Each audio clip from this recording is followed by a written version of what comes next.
Bollywood silver screen presenting Geostorm. कहानी की शुरुआत में एक बच्चे की आवाज को सुनाया जाता है जो बताता है कि साल 2019 में बहुत सारी प्राकृतिक आपदाएं यानी कि डिजास्टर्स हुए जिसमें लाखों लोगों की जान चली गई। परिंदों से जानवरों से उनके घर छिन गए और अब पूरी दुनिया का वातावरण भी बदल चुका है। कहीं पर बहुत ज्यादा ठंड है, कहीं पर बहुत ज्यादा गर्मी है जिससे इंसानों की जान जा रही है। इस मुश्किल समय से लड़ने के लिए 27 मुल्क एक साथ हो गए और उन्होंने तय किया कि वो एक साथ मिलकर इस मुश्किल समय का सामना करेंगे। उन्होंने अपने खास वैज्ञानिकों की, खास लोगों की एक टीम बनाई। इस टीम का लीडर होता है जैक। ये सब मिलकर एक मीटिंग करते हैं जिसमें फैसला करते हैं कि ये पृथ्वी की ऑर्बिट से बाहर एक सैटेलाइट भेजेंगे जो पृथ्वी पर होने वाले हर एक मौसम के बदलाव को और हर एक आने वाले डिजास्टर को पहले से मॉनिटर कर लेंगे ताकि इसकी इंफॉर्मेशन इंसानों तक पहुंचा सके। इस सैटेलाइट का नाम डच बॉय होता है। इस सैटेलाइट की खास बात यह होती है कि ये सिर्फ न चीजों को मॉनिटर करती है बल्कि उन्हें कंट्रोल करके पूरी तरह से खत्म कर देती है। यानी कि इसके बाद धरती पर किसी भी तरह का अर्थक्वेक, तूफान, ठंड, गर्म कुछ भी नहीं होगा।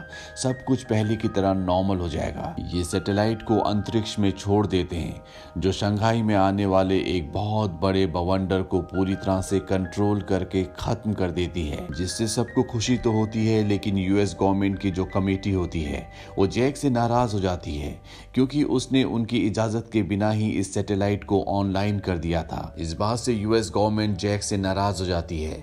जैक से सैटेलाइट के राइट्स मांगे जाते हैं। दरअसल जैक ने ही इस सैटेलाइट को बनाया है, वही इसका क्रिएटर है। यूएस गवर्नमेंट चाहती है कि पूरी दुनिया को ये सैटेलाइट्स बेचकर वो बहुत पैसा कमा ले, लेकिन जैक उन्हें राइट्स देने से मना कर देता है। इसीलिए जैक को इस प्रोजेक्ट से निकाल दिया जाता है। इस बात से जैक को बहुत दुख होता है। यहाँ पर जैक को ये पता चलता है कि उसके अपने भाई ने यूएस गवर्नमेंट की कमेटी को भड़काया है क्योंकि वो उससे जेलस है। धीरे धीरे वक्त बीतता है और 3 साल बीत जाते हैं। 3 सालों में धरती पर किसी तरह का कोई डिजास्टर नहीं होता, लेकिन 3 सालों के बाद अफगानिस्तान के रेगिस्तान में जो हमेशा बहुत गर्म रहता था, यहाँ पर बर्फ पड़नी शुरू हो जाती है। यहाँ का टेम्परेचर इतना डाउन होता है कि लोग जमना शुरू हो जाते हैं। यानी कि सैटेलाइट में किसी न किसी तरह की टेक्निकल प्रॉब्लम आ गई है और इसकी पूरी जिम्मेदारी यूएस गवर्नमेंट की है। यूएस गवर्नमेंट की कमेटी की एक मीटिंग बैठती है जिसमें वो इस समस्या से बाहर निकलने के लिए डिस्कशन करते हैं, लेकिन ये सैटेलाइट जैक ने बनाई है और वही इसे ठीक कर सकता है। उसके अलावा इस सैटेलाइट के बारे में किसी को भी डिटेल नॉलेज नहीं है, लेकिन यूएस गवर्नमेंट की कमेटी कहती है कि जैक को हम निकाल चुके हैं, हमें चुपचाप बैठ जाना चाहिए क्योंकि हम कुछ भी नहीं कर सकते। यहाँ पर जैक का भाई भी होता है। वो कहता है कि मैं जैक को मना कर ले आऊंगा। इसके बाद वो जैक के पास जाता है और जैक से वापस टीम में शामिल होने के लिए कहता है। शुरू में जैक मना कर देता है, लेकिन वो जैक से कहता है कि इस सैटेलाइट को तुमने बनाया है, पूरी दुनिया जानती है कि इसके क्रिएटर तुम ही हो। अगर इसमें कोई भी टेक्निकल प्रॉब्लम आती है या खराबी आती है तो सारा ब्लेम तुम ही पर आएगा। जैक उसकी बातों में आ जाता है और एक बार फिर से वो यूएस गवर्नमेंट की टीम के साथ मिलकर काम करने के लिए तैयार हो जाता है। दरअसल जैक ने अपनी टीम के साथ मिलकर जो सैटेलाइट बनाई है जिसका नाम डच बॉय है, ये एक बहुत बड़ी सैटेलाइट है। इसके साथ बहुत छोटी छोटी बहुत सारी सैटेलाइट्स जुड़ी हुई हैं जो हर एक देश के लिए अलग है। जैक की एब्सेंस में सैटेलाइट में एक वैज्ञानिक सैटेलाइट का डेटा इकट्ठा कर रहा होता है। दरअसल वो जानना चाहता है कि सैटेलाइट में क्या प्रॉब्लम है। वो सारे डेटा को एक हार्ड ड्राइव में डाल देता है, पर गलती से उसका हाथ एक बटन पर लग जाता है जिससे सैटेलाइट का एक दरवाजा खुल जाता है और वो अंतरिक्ष में चला जाता है, जिससे उसकी मौत हो जाती है। वहीं हांगकांग में दिखाया जाता है जहां पर गर्मी बहुत ज्यादा बढ़ चुकी है। वहां पर एक आदमी के हाथ से अंडा गिरता है और जैसे वो फटता है उस अंडे का ऑमलेट बन जाता है, जिससे हमें पता चलता है कि यहाँ पर कितनी गर्मी है। और इसके बाद यहाँ जमीन फटना शुरू हो जाती है। जमीन के अंदर से लावा निकल रहा होता है। लोग सड़कों पर मर रहे हैं। हांगकांग का वो आदमी जो हांगकांग की सैटेलाइट को कंट्रोल करता है, वो जैक के भाई को कॉल करता है और उसे मेन सैटेलाइट यानी कि डच बॉय को चेक करने के लिए कहता है। जब वो डच बॉय में अपना एक्सेस करने की कोशिश करता है तो वो उसके एक्सेस को डिनाई कर देती है। यहाँ पर जितने भी अधिकारी होते हैं वो सबके एक्सेस को डिनाई कर देती है, यानी कि सैटेलाइट को किसी ने हैक कर लिया है। और अगर जल्द से जल्द इन्होंने सैटेलाइट को अपने एक्सेस में नहीं लिया, उसे ठीक नहीं किया, तो पूरी की पूरी दुनिया में इसी तरह के डिजास्टर होंगे। और इसके बाद आएगा जियोस्ट्रोम, जिसके बारे में ज्योग्राफी में सभी ने पढ़ा होगा। ये एक ऐसा तूफान है जिसके बारे में वैज्ञानिकों का मानना है कि कभी न कभी जियोस्ट्रोम इस धरती पर आएगा और पूरी धरती खत्म हो जाएगी। वहीं हांगकांग के उस आदमी को दिखाया जाता है जो जैक के भाई से बात कर रहा था। उसके ऑफिस में कुछ लोग आते हैं, वो उन्हें देखकर छुप जाता है। वो लोग उसका सारा डेटा चुरा कर यहाँ से ले जाते हैं, यानी कि वही हैकर हैं जिन्होंने सैटेलाइट को हैक किया है। वहीं जैक को दिखाया जाता है जो अपने परिवार को छोड़कर एक बार फिर से यूएस की उसी कमेटी के सामने आ जाता है जिस कमेटी ने उसे इसी प्रोजेक्ट से निकाल दिया था। वो जैक से कहते हैं कि सैटेलाइट को बदलते हुए हमारा एक आदमी मारा गया था, तुम्हें पता करना होगा कि उसकी मौत कैसे हुई। साथ ही अफगानिस्तान और हांगकांग में जो कुछ हो रहा है ये सब क्यों हो रहा है। जैक को उसका काम समझ में आ जाता है। इसके बाद जैक हर एक देश की अलग अलग सैटेलाइट को चेक करना शुरू कर देता है। हर एक सैटेलाइट पूरी तरह से ठीक होती है, पर यहाँ पर जैक को पता चलता है कि जो मेन सैटेलाइट है उसे जानबूझकर इस तरह से कंट्रोल किया गया है कि अफगानिस्तान में ठंड बढ़ जाए और हांगकांग में गर्मी। लेकिन जैक को अभी कुछ समझ में नहीं आ रहा होता कि ये सब कैसे हो रहा है। वहीं हांगकांग का वो आदमी जिसके ऑफिस से कुछ लोगों ने डेटा चुराया था, वो जैक के भाई को कॉल करता है और कहता है कि मैं तुम्हें न्यूयॉर्क में मिलूंगा, मैं तुम्हें कुछ ज़रूरी इन्फॉर्मेशन देना चाहता हूँ। जैक का भाई अपने एक साथी के साथ न्यूयॉर्क पहुंच जाता है। वो आदमी जैक के भाई से मिलने के लिए उसकी तरफ बढ़ रहा होता है, तभी कोई जानबूझकर उसे गाड़ी के आगे धक्का दे देता है जिससे वो बुरी तरह जख्मी हो जाता है। जैक का भाई उस तक पहुंच जाता है। वो जैक के भाई को कुछ शब्द बोलता है जो कि वो शब्द होते हैं जिससे पता चल सकता है कि वो हैकर्स कौन है। इसके बाद उस आदमी की मृत्यु हो जाती है। वहीं दूसरी तरफ जैक को दिखाया जाता है जो अपनी टीम के साथ सैटेलाइट को ठीक करने की कोशिश कर रहा होता है, लेकिन उसे कुछ भी समझ नहीं आता। जैक को पता चलता है कि पिछली बार जब अफगानिस्तान के सैटेलाइट को रिपेयर करने की कोशिश की जा रही थी तो यहाँ पर एक वैज्ञानिक ने सैटेलाइट का डेटा हार्ड ड्राइव में कॉपी किया था, पर एक्सीडेंटली वो स्पेस में चला गया था। जैक उसे रिकवर कर लेता है और अब उसके पास हार्ड डिस्क है। हार्ड डिस्क को स्कैन करने के बाद उसे पता चलता है कि जो उनका सबसे बड़ा सैटेलाइट है जिसका नाम डच बॉय है, उसके अंदर वायरस डाला गया है। साथ ही यहाँ पर सभी की लॉगिन आईडी को भी ब्लॉक कर दिया गया है। इसके अंदर इस तरह का वायरस डाला होता है कि जानबूझकर सैटेलाइट्स को एक कमांड दी जाए कि वो अलग अलग जगह के टेम्परेचर को या तो बहुत ज़्यादा बढ़ा दे या पूरी तरह से कम कर दे। इसीलिए हांगकांग और अफगानिस्तान में ऐसा हुआ था। जैक को यहाँ पर यूएस प्रेसिडेंट पर शक होता है। वो अपने भाई से मिलता और उसे बताता है कि मुझे पता है कि इसके पीछे यूएस के प्रेसिडेंट हैं, क्योंकि वो चाहते हैं कि उनका देश सबसे ज्यादा शक्तिशाली हो जाए। इसीलिए वो सैटेलाइट को एक हथियार की तरह इस्तेमाल करके दूसरे देशों को तबाह कर रहा है। धीरे धीरे वो सभी देशों को तबाह कर देगा और इस दुनिया में सिर्फ वही लोग बचेंगे जो उसके आगे झुकेंगे, यानी कि वो अपने आप को, अपने देश को और सिर्फ उन लोगों को छोड़ेगा जो उसकी अधीनता को स्वीकार करेंगे। हालांकि जैक का भाई उसकी बात से कन्विंस्ड नहीं होता, लेकिन वो कहता है कि मैं इस बारे में पता करूंगा। इसके बाद जैक का भाई एक हैकर से मिलता है और जो इन्फॉर्मेशन हैकर उसे देता है इससे जैक का भाई पूरी तरह से हैरान हो जाता है। दरअसल जैक पूरी तरह से ठीक था। कोई सैटेलाइट को एक हथियार की तरह इस्तेमाल कर रहा है ताकि धीरे धीरे दूसरे देशों को तबाह करके कमजोर किया जा सके। जैक के भाई को समझ में आ जाता है कि इसके पीछे पॉलिटिकल हाथ है।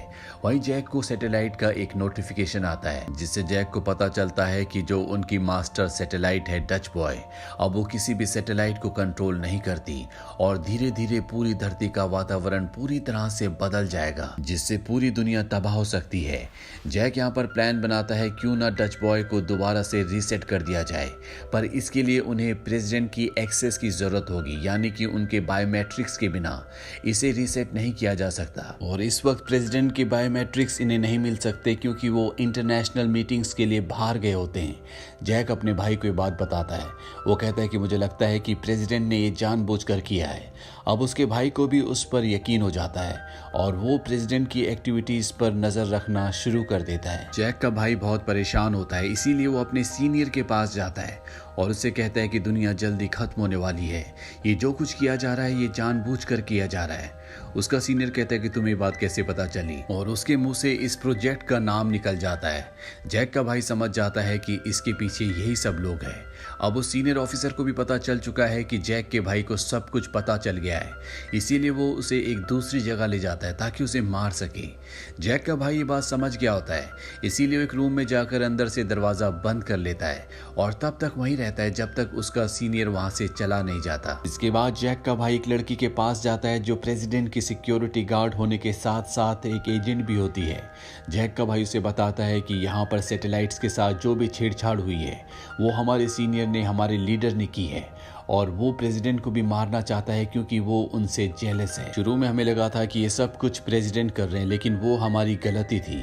हमें प्रेसिडेंट को किसी तरह से बचाना होगा। तुम उनकी सिक्योरिटी गार्ड हो, तुम इसमें हमारी मदद कर सकती हो। दरअसल प्रेसिडेंट की एक स्पीच होती है और अब ये सब के सब उस जगह चले जाते हैं जहाँ पर प्रेसिडेंट की सिक्योरिटी गार्ड अंदर जाती है और वो गोलियां चलाना शुरू कर देती है।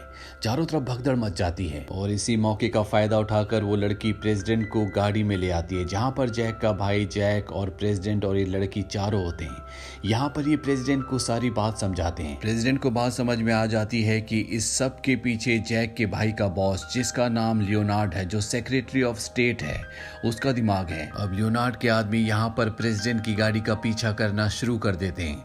साथ ही यहाँ पर मौसम खराब होना शुरू हो जाता है। यहाँ पर भी बिजलियां चमक रही होती है और ये इस बात का इंडिकेशन होता है कि जल्द ही जियोस्ट्रोम आने वाला है। ये सब यहाँ से निकलने में कामयाब हो जाते हैं। इसके बाद जैक अपनी सैटेलाइट में जाता है जो कि सबसे बड़ी मदर सैटेलाइट है। वो दरअसल सबको यहाँ से निकालना चाहता है क्योंकि सैटेलाइट में उसने एक ऐसा ऑटो फंक्शन जनरेट किया था जिससे अगर जियोस्ट्रोम आए या सैटेलाइट में वायरस आ जाए या पूरी तरह से वो आउट ऑफ कंट्रोल हो जाए तो सैटेलाइट अपने आप ही ब्लास्ट हो जाए। यहाँ पर जैक को ये पता चल जाता है कि सैटेलाइट के अंदर वायरस किसने डाला था। दरअसल लियोनार्ड ने उसे पैसों का लालच दिया था, इसीलिए वो उसकी बातों में आ गया था। अभी लड़का जैक के ऊपर गन तान देता है, लेकिन जैक उसे एक पंच मारकर गिरा देता है। इसके बाद इन दोनों के बीच में मुठभेड़ होती है और इसी मुठभेड़ के चलते उस लड़के का हाथ एक बटन पर लग जाता है जिससे एक दरवाजा खुल जाता है और ये लड़का ठीक उसी तरह से जिस तरह से पहले एक आदमी अंतरिक्ष में चला गया था, ये भी अंतरिक्ष में चला जाता है। अब जैक भी अंतरिक्ष की तरफ खिंचा चला जा रहा होता है और उसके साथी उसे पकड़ लेते हैं और जैक की जान बच जाती है। अब इन सबको इन्फॉर्मेशन मिलती है कि पृथ्वी पर चारों तरफ तबाही हो रही है, पृथ्वी खत्म होने की कागार पर है। जैक के साथी बोलते हैं कि हम सबको पृथ्वी पर जाकर अपने लोगों को बचाना होगा, यहाँ से हम कुछ भी कंट्रोल नहीं कर सकते। जैक कहता है तुम सब जाओ, मैं यहीं पर रहकर इस सैटेलाइट को ठीक करने की कोशिश करूंगा। उसके सभी साथी यहाँ से चले जाते हैं। वहीं पृथ्वी पर दिखाया जाता है कि लियोनार्ड, जिसने इस पूरी सैटेलाइट के अंदर वायरस डलवाया था, उसे वो एजेंट पकड़ लेती है जो प्रेसिडेंट की सिक्योरिटी भी है। प्रेसिडेंट लियोनार्ड से पूछता है कि तुमने ऐसा क्यों किया।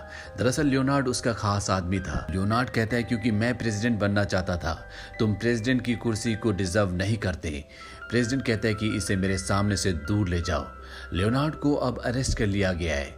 इसके बाद प्रेसिडेंट को उस जगह ले जाया जाता है जहां पर डच बॉय सैटेलाइट का पूरा रीसेट रिस्टार्ट करने का फंक्शन है। प्रेसिडेंट अपनी बायोमेट्रिक एक्सेस से एक बार फिर से सैटेलाइट को रीसेट कर देते हैं और इस जगह से चले जाते हैं। और जैक ने जब इस सैटेलाइट को बनाया था तो उसने इसके अंदर एक खास फंक्शन को डाला था जिसके मुताबिक अगर कभी भी इस सैटेलाइट को किसी भी खतरे का आभास हुआ तो ये अपने आप ही ब्लास्ट हो जाएगी। और अब ये उस मोड में जा चुकी होती है और अगले 8 मिनट्स के अंदर ये ब्लास्ट होने वाली है। वहीं सैटेलाइट इन्हें अलर्ट भी देती है कि 4 मिनट में धरती पर जियोस्ट्रोम शुरू हो जाएगा, यानी कि इन्हें जल्द से जल्द इस जगह से निकलना होगा। कुछ ही मिनट्स के बाद दिखाया जाता है कि धरती पर जियोस्ट्रोम शुरू हो जाता है और अब जैक और उसकी साथी जो अभी भी सैटेलाइट के अंदर है, जिसका नाम डच बॉय है, वो यहाँ से किसी भी तरह से निकलना चाहते हैं। वो एक कैप्सूल में बैठकर उस सैटेलाइट से निकल जाते हैं और उनके निकलने के बाद सैटेलाइट ब्लास्ट हो जाती है। जैक और उसकी साथी सुरक्षित तरीके से धरती पर लैंड कर जाते हैं। इन दोनों की जान बच जाती है। सैटेलाइट अब ब्लास्ट हो चुकी है, इसीलिए धरती पर जितने भी तूफान होते हैं सब बंद हो गए होते हैं, क्योंकि ये सब उसी मशीन, उसी सैटेलाइट की वजह से हो रहे थे। इस घटना के 6 महीने बाद दिखाया जाता है कि जैक को एक बार फिर से उसका सम्मान, उसकी पोजीशन वापस मिल गई है। जिस तरह से पहले वो डच बॉय का हेड इंजीनियर था, एक बार फिर से वो हेड इंजीनियर बन चुका है और अब इस पूरे प्रोजेक्ट को यूएस कंट्रोल नहीं करता बल्कि इसे इंटरनेशनल कमेटी कंट्रोल करती है। जैक का भाई जो पहले उसके खिलाफ था, अब वो भी उसके साथ हो चुका है। जैक का किरदार हमें सिखाता है कि इंसान के अंदर अगर धैर्य, ईमानदारी और अपने काम के प्रति लगन हो तो उसे इस दुनिया में कोई भी रोक नहीं सकता। ऐसे इंसान न सिर्फ जीवन में तरक्की करते हैं बल्कि वो दुनिया की भलाई भी करते हैं। तो ये थी पूरी कहानी फिल्म जियोस्ट्रोम की। ये मूवी सन 2017 में रिलीज हुई थी, पर इसमें जो कहानी दिखाई गई है वो अपने वक्त से 2 साल आगे की कहानी है। इस मूवी को IMDb पर 5.3 की रेटिंग मिली है। इस मूवी का बजट था $120 मिलियन और बॉक्स ऑफिस पर इसने कमाई की थी $221.6 मिलियन की। उम्मीद करते हैं कि ये कहानी आपको पसंद आई होगी।